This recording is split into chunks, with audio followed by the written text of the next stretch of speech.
I did feel at some point that I deserved some internal peace. It felt like I had gone through so much already in my life. The aim was just to have a peaceful life.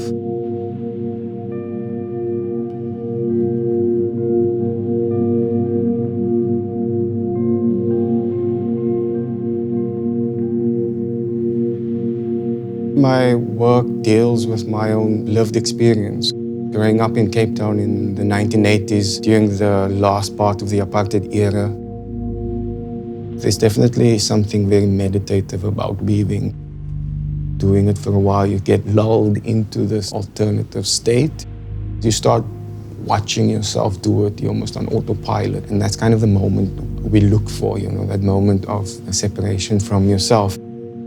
There is a tradition in South Africa of weaving. A lot of the rope I use is sold as like washing line rope for really cheap. The beads, of course, is just the costume jewelry, so not expensive things. For a while now, I've been looking at these domestic spaces, the community that I grew up in, which is a very working class community. The linoleum floor cover was really representative of that community. That's what most people would use in their entire homes.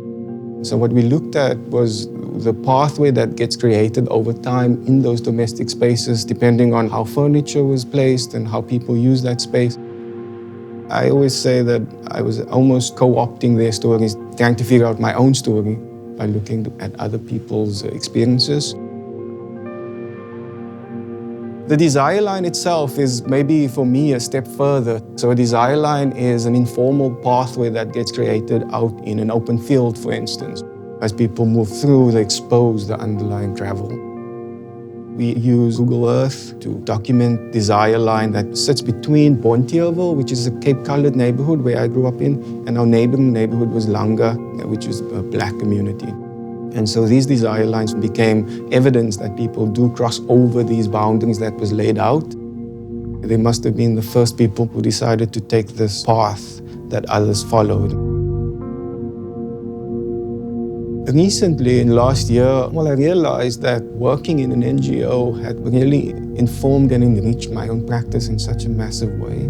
I wanted to start working with a group of women who just needed some help. And so we approached a refugee center and working with some of the crafters who would typically sell their products to tourists. And with the absence of any tourists during the pandemic, there was no money for them coming in. We created a workshop where we taught the women how to elevate their products.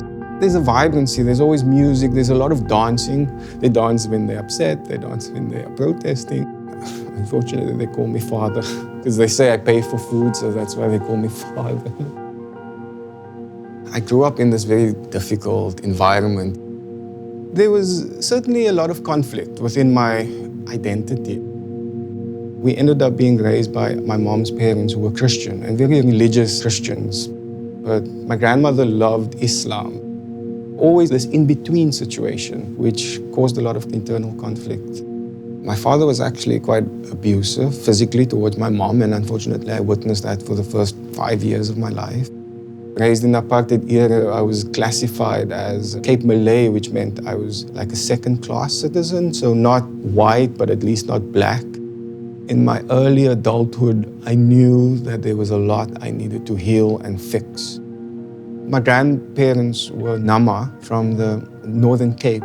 And when we were younger, they would take us down to where they grew up. I remember a few times on these trips witnessing this rail dance. It was mesmerizing.